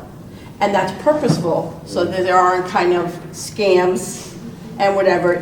Like any condominium or that has, a tow truck company that has to be a licensed wrecker is towing, the condo can't get $1 of that tow. So we can't do that. And I'm gonna say this, I heard you talk about social media and whatever. I can't speak for anybody else's district. There are so many people who don't use social media. And people say to me, Maria, and Kayla, even Porter was like, how did you get 100-something people out to that public safety meeting? Okay, so we'll have SVA send out an email blast. But you know what we also do? We do a hard flyer. And by the way, to just fold SVA, if I'm gonna do it by myself, it takes over 6 hours to tri-fold. And then I have to deliver them. And by the way, like SVA even has somebody who has like teams. But now, Barry's been so gracious. He has the maintenance crew deliver it. So when we had the library opening in the Beardsley Library, do you know what the count was on the counter that day? Largest opening, over 1,000. And how do we do it? We dropped 2,000 flyers for the grand opening in Nob Hill, in Eastwood. So I know that you're social media, but you're about to start saying you're going to start towing people's cars. And I find this a lot, like the vast majority of people who are doing something wrong, I find, don't even know they're violating an ordinance. Noise, all the time. We have tons of New Yorkers who moved into my district. I will print the noise ordinance before I call anybody. I'll go to the house. And most of them from the Bronx or whatever, they think there's only noise at night. I said, no, see, there's decibels in the day, decibels in the night. You can never affect somebody's ability to enjoy the peace and solitude of their own home. And when I've explained it to them, okay, do you know I've never gotten another call about it, one of those addresses. So I find most people aren't being flagrantly, now there are some who are, but I generally find, especially because I know in my district, I've had a huge influx of New York, primarily Bronx, a couple of Queens, but Bronx, over. And they don't know. And I think we have to do a better job of communicating to people alternate side of the parking, which in my 16 years has never been enforced, okay? And we can see what's going on, like the snowstorm were a disaster because we're now letting people build whatever they want, but no on-site parking. It's gonna get worse. It's not gonna get better. I see orange cones everywhere in the city where people are trying to reserve parking spaces in front of their house, and you have no right to do that, okay? But I think there's many streets that you can't even get every car on that block from one side to the other. And that's not maybe in the north end, but all of my district, like off of East Main Street, if you go up, everything on GFK, it's dense, okay? So when you want alternate side of the street parking, you're gonna start towing people's cars, and many streets, there's no way you can get every car and fit it onto one side. It's not possible. So I want you to think about that. Think about that. You're gonna do social media, and then you're gonna, if they don't, you're gonna start towing their cars. I think you better Well, be there's careful. more than that. I just want to be clear. Social media is a big part of it, but physical signage will be present as well. Well, there are signs there now, but they haven't been No, enforced. signage. This would that- be like, in construction. Okay, well, in my district, Finish up, please, so okay, we in can my move on. district, I just wanna say, I would like paper flyers. When utility companies are coming in, I come and, as a matter of fact, the utility company called me, ma'am, I just found your flyer on the door, I'm here to notify you that we're gonna be doing a cut, and you already did it. Yes, because people respect that, and they appreciate that you're not trying to get them. You're trying to inform and educate. And so I just would like to know in advance what streets you're gonna be doing in mine, and we'll get teams. And I find you get one on the right, one on the left, go. All right. Okay, so not just social media. Councilwoman Maria. I was gonna hit on that social media, because again, abuelita Yep. y abuelito do not have a computer, right? So they'll listen to radio, well, it used to be Cumbre, but they'll listen to the radio station, They probably listen to other, I don't know, WPK and whatever. So please consider putting that out there. In terms of flyers, right now, this week and before this day, April 16th, I was walking along this Main, letting people know to come to this meeting, and another one on public safety. I do want to say that even with this blight, the cleaning of the streets on East Main Street, I would like for you guys to do something about those signs that are posted on the utility poles. We did do something, and I want to thank Ashley because she did help me get some information out there. Again, we had a very well-known business person had some beautiful signs on the city tree, nailed. Okay, so you have optimists on East Main. I'm telling you right now, you have optimists. So some way find a contact person there so that you can tell them, so they can tell their patients and the other clinic that's across the street, as well as Gala Foods. They need to know to let them somehow in their store. I also, besides this moving, cleaning up, please keep in mind Helen Street. Helen Street has a big problem with trucks. I just received a message from one of my constituents bringing attention to that matter. And I do want to say that Heidi and myself, we were informed of what was happening on Helen Street. It is a public safety issue. Perhaps there's a truck out there, right? Or there's several box trucks, vans that are parked along the street. The principal, months before, had mentioned that there was an issue on Helen Street. And so what I did was I requested a meeting with city officials, Dr. Avery and other individuals, Chris Rosario and Tony Felipe. We asked them to please come and help so they can hear what's happening on Helen Street and that there is a security issue with our youngsters, right? And I did say to Mr. Ortiz that I think, well, the principal was supposed to be at that meeting, and someone in downtown told her she could not be at that meeting, that she could not sit with us and be at that meeting.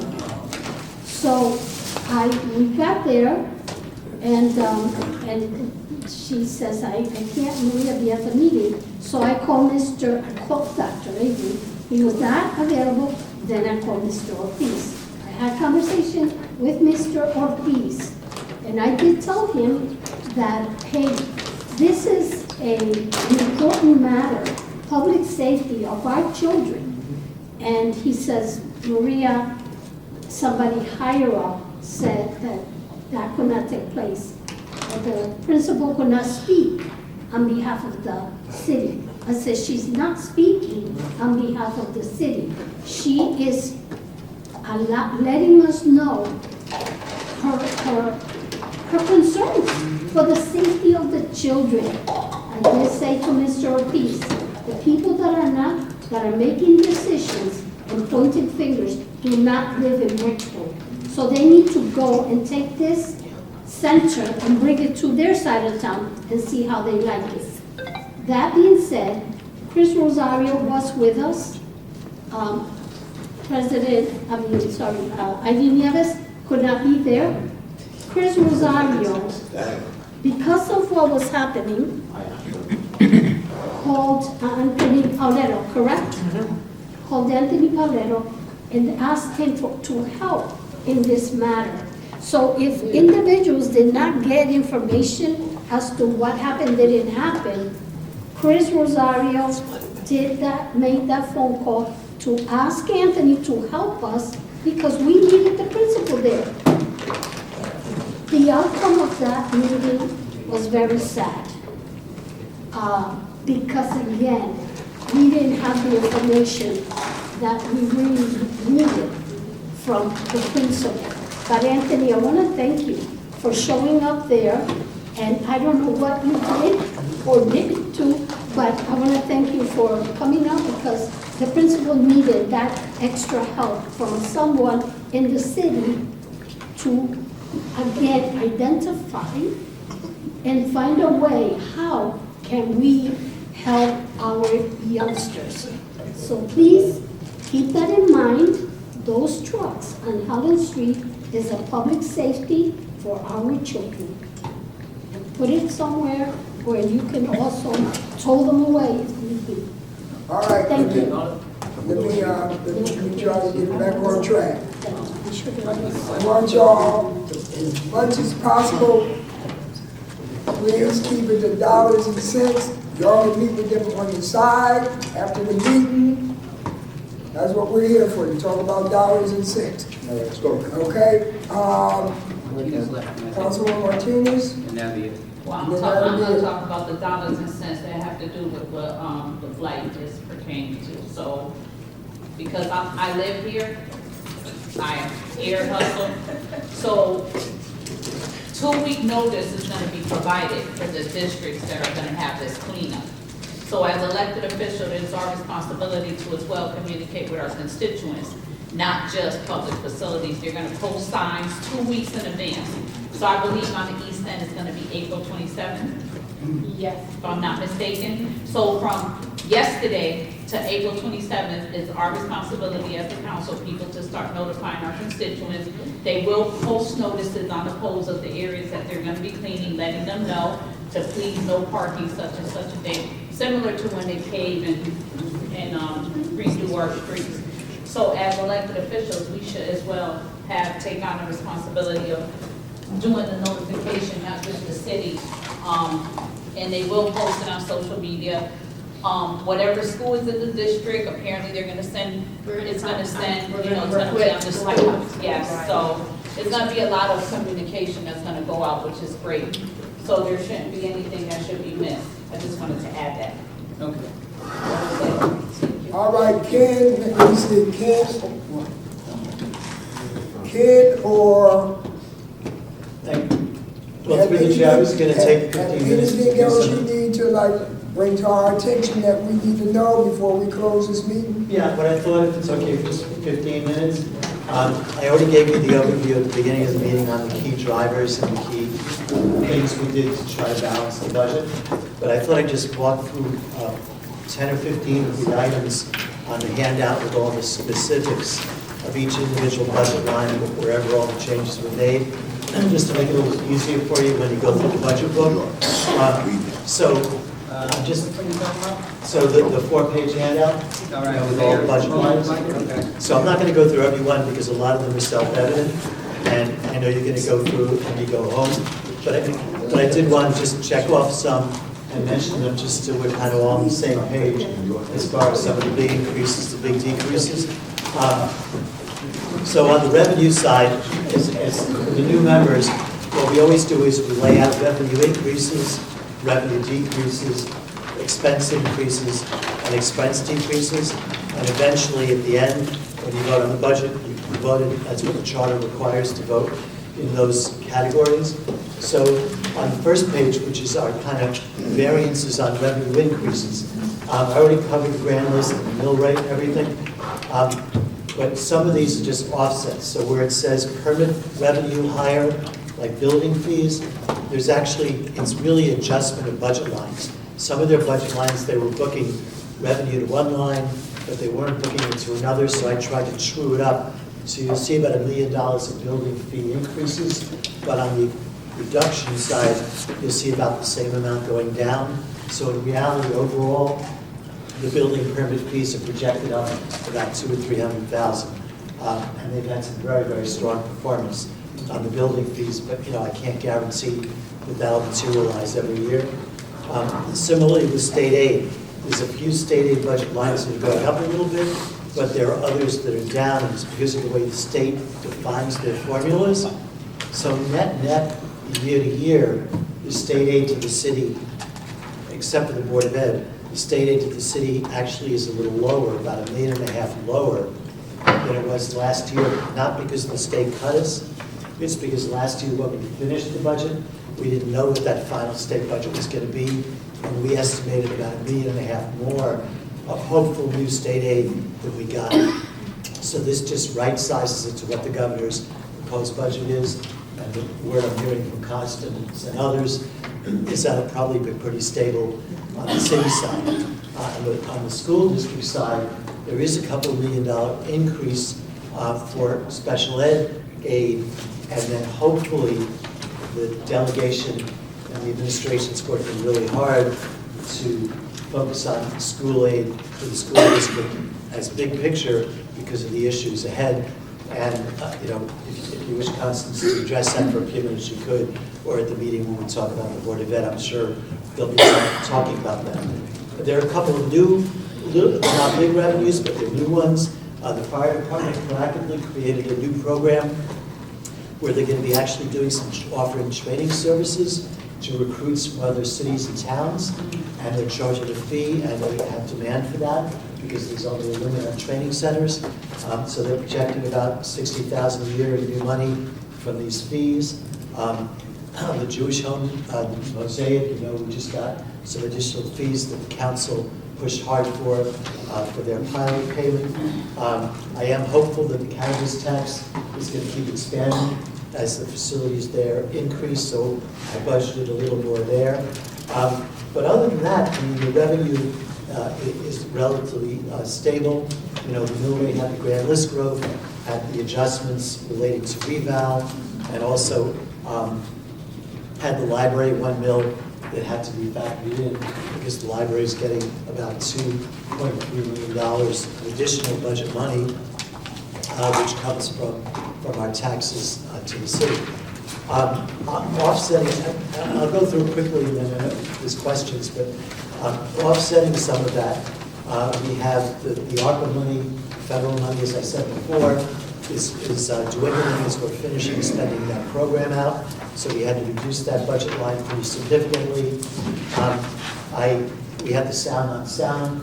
It could be, maybe it'll be a replacement. Right now, I projected we wouldn't get money from a concert, but if the Parks does come up with something, you can talk about that in the budget process, but right now, I didn't budget that money.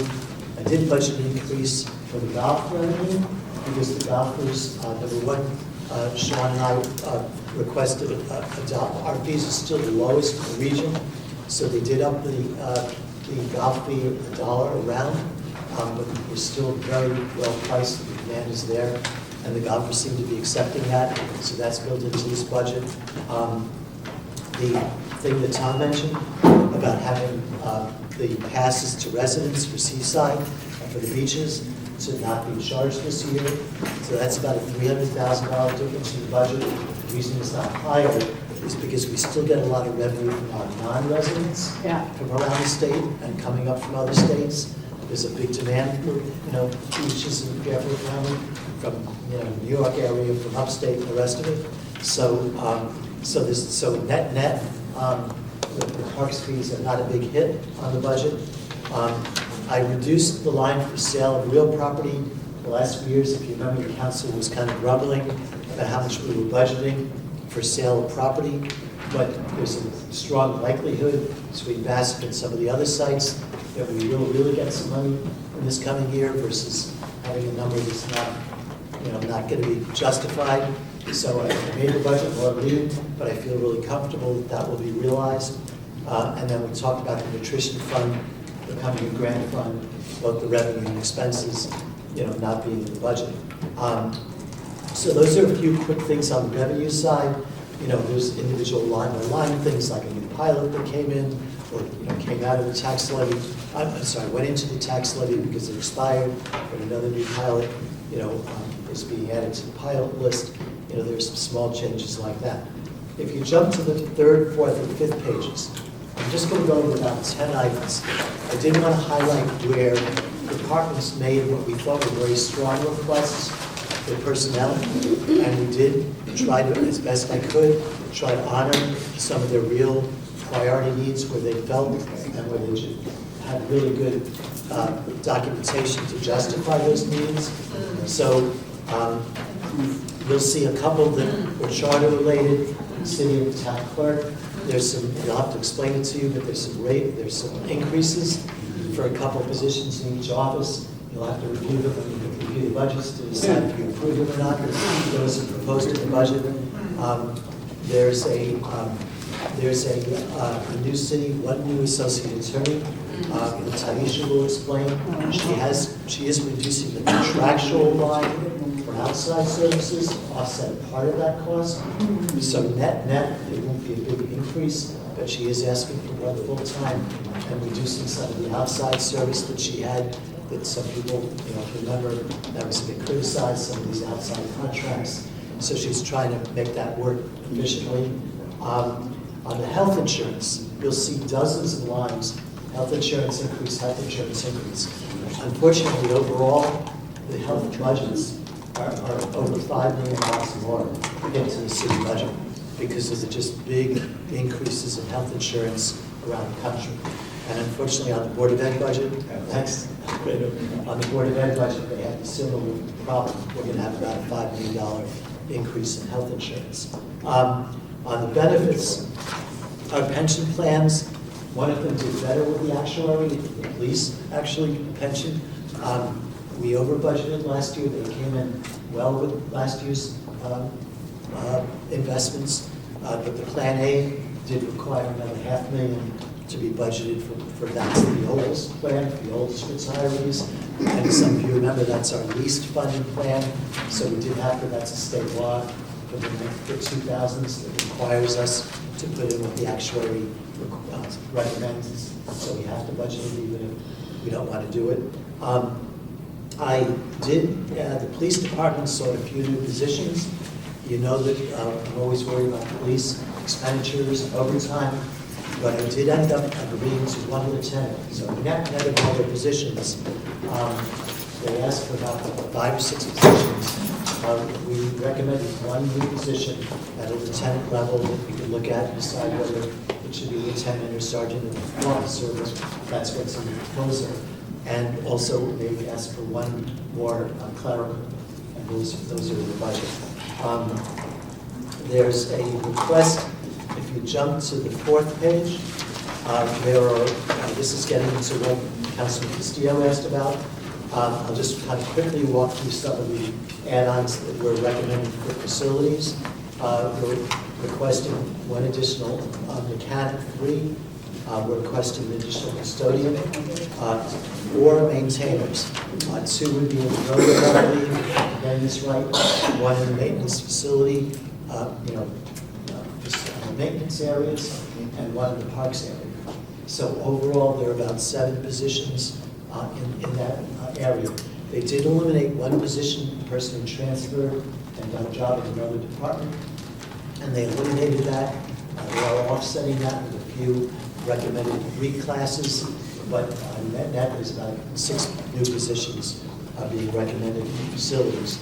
In the health department, they've asked for a new nurse, but their per capita or those supplemental grants gave them a little more money. So what they're asking is to fund a nurse, but the budget would only be paying for half the salary. The other half would be grant funded. That's towards the bottom of this page 4. There's some issues that Paul names. The facilities we'll talk about relating to tipping fees and related to recycling issues. Unfortunately, they have to change some of their protocols because of a new state law. And that's costing us a few $100,000. They're going to have to deliver some of that stuff to a different location, and the tipping fees are going up as well. So that's a bit of a pain. I'm sorry, I'm kind of walking through this pretty fast for you because I know it's getting late for some of you. There is an offsetting debt service that looks weird, but it was a Board of Ed request. We always put the school projects in debt payments. We always included that for some historic reason. Years and years ago, before Nestor and I, it was put into the nutrition budget, a supplemental budget that was part of nutrition. It wasn't. So they said, hey, because we're eliminating nutrition and putting in grants, that would look weird standing alone, and it really is a city budget. So I moved it from the 019 budget, which is schools, debt service, and now calling it debt service on the city side. So there's a big increase, but there's the same decrease on the expense decrease, so that's not a change in debt service. Can adjust it. I would hope that when these departments come to us, then you can appropriate. Yes. Okay, because Yeah, I'll go we with know that. when public facilities come, when they come, that's when you bring this up. Okay.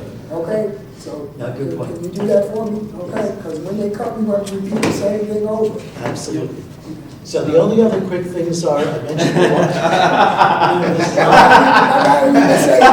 not personnel, not personnel related. It's not personnel related. You know, I just want to emphasize for people that use our libraries, they are getting, libraries are getting about a 25%, over a 20% budget increase, 2.3 million. Thanks to voters. And what they've committed to is using some of that increase toward their facilities needs in terms of, especially the Salem location. There's some real stuff with ADA and other issues in the building. And so part of what they'll do in the first year is use some of that for capital maintenance, which I think is a really good thing. And it'll help avoid you asking for more money for the library. The Board of Ed, as you know, the mayor is recommending a $5 million increase on the Board of Education side. And then just on the expense, on the good side, on the expenses with reductions, because we finished our reval, that contract expires, so most of that budget line goes down over $500,000. I did have to leave about $100,000 there for lawyer appeals related to assessment appeals, because, you know, people will go to court, the Board of Assessment Appeals finished their work, but some people will end up going to court, and some of the commercial property owners. And the debt refinancing we're funding, I talked about before, that we're going to save a load of money from restructuring and refinancing some of our debt. And I've already talked about the attrition on the city contingency. It used to be 500,000. I did meet it down to 400,000. That's pretty narrow, small contingency, but I think it's adequate to leave. The rest of the other stuff was one shot that the council voted on that we don't need next year. And I think that's it as far as, you know, there's a lot of stuff here, but as far as the key things, I just wanted to try to quickly go through that for you. And that, as you know, the budget's down, but it really is not a flat budget, with a $2 million increase if we hadn't moved the nutrition fund to the grant fund. All right, we got a few people that's got some questions. Go ahead. Okay. First of all, I didn't really get an answer on the trash, the bulk pickup. There's no money in here for that? You know, that was actually a conversation that we had post-budget. The mayor's heard the same. He actually raised it too, so I wouldn't be opposed. It is a beast of a project for public facilities, and it does take manpower away from other things. So I would say I'm open to the discussion, because I liked it too, but it is a lot of work. Well, I'm just going to say, it's not whether we like it or not. Our job is to do what our constituents want, right? If what is that famous saying? Don't tell me what is important to you, show me your budget. Yeah. Right? Isn't that kind of a saying? Yeah. So our budget is a reflection of our morals, our values, our principles. So if our constituents want it, those are the things we should be delivering. Number two is, I want to speak to, and I don't know if this is the time, I'm really concerned what's going on with the stipend card. That's not here. We're not talking about. Is that going to be discussed? Cards. We ain't talking about. Okay, is that going to be discussed? Council has a day on the We're calendar. talking, Okay. we're talking about this, CAO's office. Yes. And stipend cards. Okay. Actually, that's my favorite subject. That's out of. Just a quick thing. Ken's a stipend not So I did want to just for the short term, and I'm sure, I apologize to see how you hear about this in your office. I did authorize facilities short term because we did have a good buildup in that blight revolving fund from the fines that were collected the last 2 years. And so there's a small part of that was allocated to the short term that they needed for their supplemental bulk pickup that is being paid out of that fund as opposed to the budget. but that would carry over for a year and a half. So since I can't ask the stipend, can I ask my second It question? depends on what you want to ask. Okay, so I'm trying to understand, we have a 5-year evaluation, we're not gonna see an increase or decrease in projected tax revenue, because, you know, it's stabilized for 5 years. Why is the Board of Ed getting 5 million this year and then 5 next year and the next year? Why can't you give them the whole 10 now? Because you're not gonna see a difference. Why can't you give them the 10 now and then give them a minimal increase next year? Because now look what came out of the legislature, out of the budget committee. After all those bills, all that advocacy, they want to do nothing to change. So I'm trying to understand. I mean, I agree, Liz. I mean, I wouldn't quite say that the budget's the same from year to year. I don't think that's quite true because of Ken's refunding that he's going to bring into the council. It's actually not necessarily flat. There are things that go up and down in each budget. I don't know if you have a better answer for that. I mean, Well, I mean, honestly, the hard thing is each million we would consider adding to the budget. If we don't want to raise, taxes, then we got to find another place to offset it because, this is a plan that's balanced. So, it's hard to now say, okay, we'd have to find something else to offset it for the negative side. But you issued a press release that you're giving 5, and you're already told everybody you're giving another 5 next year.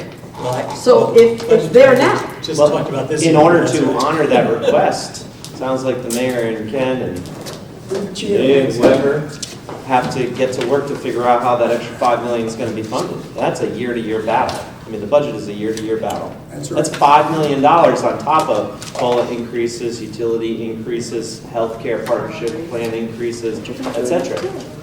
All right. Martinez. All right, this is for Ken. This is, Ken. So you went over lieutenant and 1 clerical for the police department. Last year's budget had opening line items that were never promoted. Those line items were left open. So this money should not be considered an add-on, it should be a carryover because those positions were not were not filled. So that money is still there unless they utilize that money for something else. With regards to clerical, what department are they looking for a clerical person? Because you have overstaffed stepping on each other in the records division. So why can't you transfer someone from that division to wherever they want clerical? Just a thought. Nurses. We don't have a space for the nurses. We've outgrown the health department with the nurses we have. So why are we hiring more nurses when we don't have locations with these nurses? And don't we have a line item open already for nurses for a nurse from last year? Yes, this was where the department center. So it's carrying it over? Services down. I think they hope they'll have a home within 6 months, or within 4 months. I'm not that privy to the latest negotiating that. So my question is, this should be carryover dollars, this should not be new dollars, because those dollars weren't used, or what were they used and what were they used on? Well, so together with PD, they said together with the process now doing promotional, so they were saying it's filling those, but they still have to meet. I believe the clerical was focused on fusion centers, they wanted between outside overtime and fusion, if they want to try to have one more officer that actually get into the field. But that's been an ongoing conversation for 2 years. I think someone was able they should address it. Then my next statement is recycling and sanitation. We're already paying for recycle. Recycle, they use the plant in Shelton and they use opening on Boswick. So why are we adding on additional fees? And we already, Asylum smashes the garbage and it's already taken by trailers or by the big dump. So why are we? I'm not technical enough to be able to explain this one, but they came to me literally the day before I was finishing this and said, the state just passed a new regulation. Look at it. It means we have to change what we're doing, and they're talking about the budget, but they have to explain. We were joined by Representative Fred G., who's also a deputy CAO. He broke the speed limit getting down here. Oh, I'm sorry. I don't know who's listening. if he was smart, he went below the speed limit, hoping to miss it. Listen, I got a couple of announcements. As you all know, we were supposed to meet on Saturday, but they're having a funeral for the firefighter that got killed, so we're gonna have it at Friday at 5 o'clock Here. here. So make sure you adjust your calendar, Friday, 5 o'clock. We'll be taking up the next person that's supposed to be here. And through the chair, I think that's part of the capital plan, is what's on, so I'll bring that information to you. All right, I'm gonna give our council president the last word, and I'm gonna let y'all get home early. On Saturday, we have a space at the funeral, we have assigned 10 seats.